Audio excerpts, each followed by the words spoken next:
ప్రజల ఆశల మీద నీళ్లు చల్లేదిగా ఉంది. ఏ ఒక్క వర్గానికి కూడా ఒక స్పష్టమైన హామీ లేదు. రాష్ట్ర రైతులను పొగుడుతున్నట్టుగానే పొగుడుతూ వెన్నుపోటు పొడిచింది ఈ ప్రభుత్వం. ఖచ్చితంగా స్పష్టంగా వాళ్ళ వైఖరి చెప్పినారు. గతంలో ఇచ్చిన మాదిరిగా కాకుండా రైతు బంధులో, రైతు భరోసా పేరిట పథకంలో అనేక ఆంక్షలు పెట్టబోతున్నట్టుగా ప్రత్యక్షంగా చెప్పి రైతులకు ఆల్రెడీ మోసం చేశారు. బడ్జెట్లో వాళ్ళ నైజం కూడా స్పష్టంగా బయటపడింది. గత ప్రభుత్వం అన్ని రాష్ట్రంలోని అన్ని వర్గాల సంక్షేమాన్ని, వాళ్ళ ఆర్థికాభివృద్ధిని కాంక్షించి అనేక పథకాలు ప్రవేశపెట్టడం జరిగింది. ఒక్క పథకం మీద కూడా ఇప్పుడు స్పష్టత లేదు. ఫర్ ఎగ్జాంపుల్, యాదవుల కోసం ఉన్నటువంటి వాళ్ళ అభివృద్ధి కోసం పెట్టినటువంటి గొర్రెల పెంపకం పథకాన్ని టోటల్గా మూసివేసినట్టుగా మనకు అర్థమవుతా ఉంది. ఇప్పటికే యాదవ సోదరులు చెల్లించిన డిపాజిట్ కూడా తిరిగి వాపసు తీసుకున్న ఈ ప్రభుత్వం ఎక్కడ కూడా లేదు. అత్యంత అడుగు వర్గాలు అని డబ్బా కొట్టినట్టు కొడుతూనే వాళ్ళ గొంతు కోసింది ప్రభుత్వం. దళిత వర్గాల కోసం గణితంలో ప్రవేశపెట్టబడ్డ విప్లవాత్మకమైనటువంటి దళిత బంధు పథకాన్ని ప్రస్తావన కూడా లేదు. ఇది చాలా దురదృష్టకరం. దళిత సమాజం పట్ల వీళ్ళకు ఉన్నటువంటి నిర్లక్ష్యానికి, వాళ్ళ ఫ్యూడల్ విధానానికి ఇంతకన్నా గొప్ప నిదర్శనం ఇంకోటి అవసరం లేదు.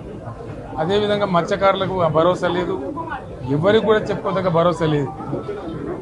ఇందులో విశేషం హైలైట్ ఏంటంటే, ఆర్థిక మంత్రి ప్రతి మాటను ఒత్తి ఆ డబ్బు వచ్చినప్పుడు అదేందో పెద్ద మహాప్రపంచ విజయంలాగా ఒత్తి చెప్పడం తప్ప కొత్తది ఏమీ లేదు. ఒత్తి పలుకులు పలకడం తప్ప కొత్తగా చెప్పింది ఏమీ లేదు. ఏ ఒక కొత్త సంక్షేమ పథకం కానీ ఏది కూడా లేదు.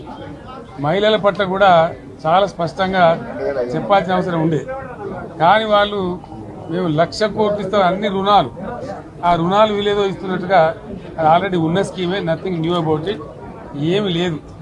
వెరసి ఇష్యూ యాజ్ ఏ హోల్. దురదృష్టం ఏంటంటే, చాలా బ్యాడ్ లక్ ఏంటంటే, మేము కూడా ప్రభుత్వం ఏర్పడిన తర్వాత కనీసం ఒక 6 మాసాల సమయం వాళ్ళకి ఇవ్వాలని మేము అనుకున్నాం. నేను కూడా శాసనసభకు పెద్దగా రాలేదు.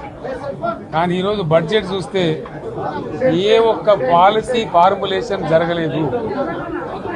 రాష్ట్రానికి సంబంధించినటువంటి ఏ ఒక్క విషయంలో కూడా ఈ అర్బక ప్రభుత్వం ఇప్పటి వరకు పాలసీ ఫార్ములేషనే చేసినట్టుగా కనపడతలేదు. వ్యవసాయం ఉంది, మాకు స్పష్టమైన అవగాహన ఉండే ఈ రాష్ట్రంలో వ్యవసాయ స్థిరీకరణ జరగాలని మేము 2 పంటలకు కూడా ఇచ్చినాం రైతు బంధు. వీళ్ళు ఎగ్గొడతామని చెప్తా ఉన్నారు. మేమేదో రైతులకు ఇచ్చిన డబ్బును దాన్ని పాడు చేసినాము, చెడగొట్టినాము, దుర్వినియోగం చేసామన్న పద్ధతిలో దురదృష్టకరమైన వ్యాఖ్యలు చేస్తూ ఉన్నారు. అంటే ఇది పూర్తిగా రైతు శత్రు ప్రభుత్వం అనేది తెలుస్తూ ఉంది. ధాన్యం కొనుగోలు చేయలేదు, విద్యుత్ సరఫరా చేయడం లేదు, నీరు సరఫరా చేయడం లేదు, చాలా ఇబ్బందులు పెడతా ఉన్నారు. ఇంకా రైతు భరోసా, రైతు బంధు గురించి ఇంకా ప్రస్తావనే లేదు. ఎప్పుడేస్తారని మా ఎమ్మెల్యేలు అడిగితే కూడా కనీసం సమాధానం చెప్తలేరు. కాబట్టి రైతులను వంచింది ప్రభుత్వం, వృత్తి కార్మికులను వంచింది. ఒక్క పాలసీ, ఇండస్ట్రియల్ పాలసీ ఏమి లేదు. బట్టి గ్యాస్ ట్రాష్ పంచరంగ ఈస్మాన్ కలర్ లాగా చెప్పడం తప్ప, స్టోరీ టెల్లింగ్ లాగా ఉన్నది తప్ప బడ్జెట్ చెప్పినట్టు లేదు.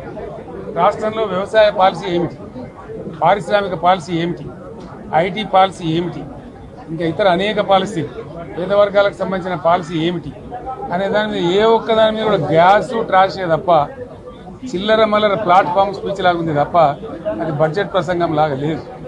రాజకీయ సభలలో చెప్పినట్టు ఉంది తప్ప ఏ ఒక్క పాలసీని కూడా నిర్దిష్టంగా ఈ పనిని మేము ఎట్లా సాధిస్తాం, మా గోల్స్ ఇవి, మా టార్గెట్స్ ఇవి అనే పద్ధతి కానీ పద్దు కానీ లేదు. ఇది పేదల బడ్జెట్ కాదు, రైతుల బడ్జెట్ కాదు, యువల బడ్జెట్. విశ్లేషణలో మీకు తెలుస్తుంది.